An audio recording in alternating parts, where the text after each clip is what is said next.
परीक्षित ने जब ये हालत देखी, कलयुग को धिक्कारा, कलयुग को मारने के लिए दौड़ा, तब कलयुग चरणों में गिर गया और कलयुग ने कहा कि महाराज मैं जाऊं तो जाऊं कहाँ, आप मुझे स्थान दे दीजिए। तब कलयुग महाराज को स्थान दिए गए थे, जिसमें पहला है द्यूतम यानी जुआ, जहाँ पर जुआ खेला जाता है वहाँ पर कलयुग निवास करता है। दूसरा है पानम, जहाँ पर मदिरा पान किया जाता है वहाँ कलयुग निवास करता है।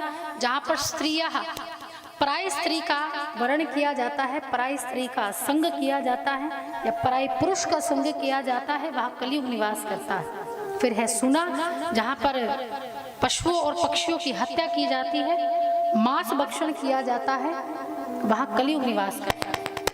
अब कलयुग को ये स्थान दिए गए तो कलयुग ने कहा महाराज ये तो बड़े अभद्र स्थान है, ये तो स्थान अच्छे नहीं है, कोई एक अच्छा सा स्थान दे दीजिए। तब राजा परीक्षित ने कलयुग को सोने में स्थान दिया था। किसमें? स्वर्ण में, सोने में। अब भागवत जी में एक संशय उत्पन्न होता है यहाँ। जब भगवान उद्धव जी एक बार भगवान से ये प्रश्न करते हैं कि प्रभु अगर कोई धातु आपको चढ़ाई जाए, अगर कोई धातु आपको चढ़ाई जाए कि आप प्रसन्न हो जाए तो किस धातु को चढ़ाया जाए? तब भगवान श्री कृष्ण कहते मुझे सोना बड़ा प्रिय है। आपने लड्डू गोपाल देखे होंगे ना, कैसे रंग के हैं, ऐसा लगता है जैसे सोने के बने हैं। कभी सिल्वर के ठाकुर जी देखे? सफेद रंग के ठाकुर जी देखे? नहीं देखे। उनको ये रंग ज्यादा प्रिय है। अगर उनको आभूषण भी पहनाए जाते हैं तो सोने के ही पहनाए जाते हैं। तो सभी धातुओं में सर्वश्रेष्ठ भगवान के लिए है स्वर्ण। अब यहाँ राजा परीक्षित ने कलयुग को स्थान दे दिया स्वर्ण में, और भगवान ने भी कहा मैं भी स्वर्ण में रहता हूँ, तो कैसे संभव है? भगवान और कलयुग एक ही धातु में रही। तो यहाँ कहा गया है, इसका निदान देने के लिए कहा गया है कि जो धन बेईमानी से कमाया जाएगा, 2 नंबर से कमाया जाएगा, और जब उससे सोने की धातु बनाई जाएगी तब उसमें कौन निवास करेगा? कलयुग। और जो ईमानदारी से धन कमाया जाएगा और फिर उसका सोना बनवाया जाएगा, फिर उसमें भगवान निवास करेंगे। अब चलो ये भी बात ठीक है कि 2 नंबर का कमा लिया, कोई बात नहीं, तो 2 नंबर को 1 नंबर में कैसे किया जाए?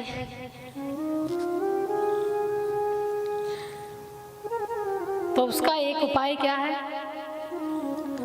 2 नंबर का चलो किसी कारणवश आ भी गया धन, एक हमारी साधारण भाषा में कहते हैं कि सोना खोया भी अच्छा नहीं होता और पाया भी अच्छा नहीं होता। ये सबको पता है।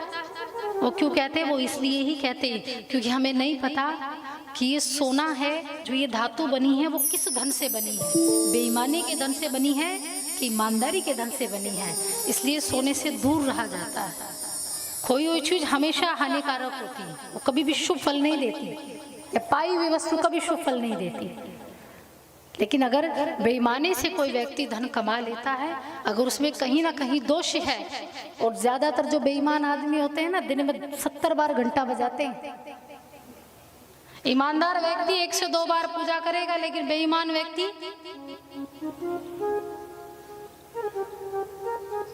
वो इसलिए लगा रहता है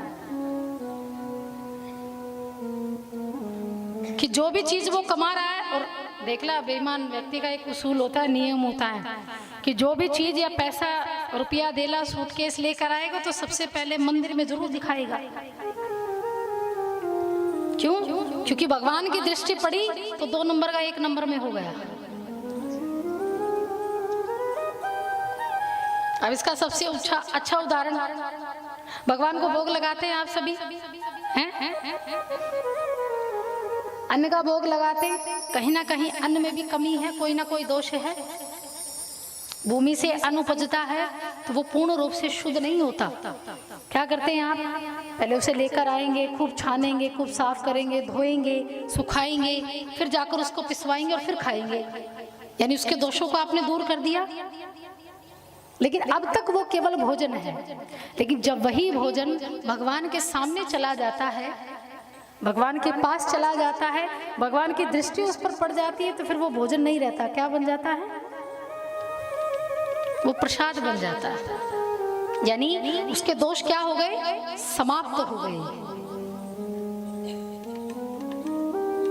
और ज्यादातर जो कोई ज्यादा पैसे इधर उधर के पैसे कमा लेते हैं ना, तो वो गौशालाएं ढूंढते हैं। हम भी कई बार कह देते कि ज्यादा पैसा है तो गौशाला में थोड़ा पुण्य वुण्य कमाओ और सब ठीक ठाक हो जाएगा। तो ज्यादातर जो दानी होते हैं, जिनके पास ज्यादा पैसा होता है, तो वो इन चीजों में इन्वेस्ट करते हैं, ताकि जो बेईमानी की कमाई है वो थोड़ी पुण्य में परिवर्तित हो जाए। और जो भी आप चीजें ग्रहण करें, चाहे भोजन करें, चाहे धातु करें, चाहे वस्त्र करें, एक बार ठाकुर जी की निगाह जरूर डलवाइए,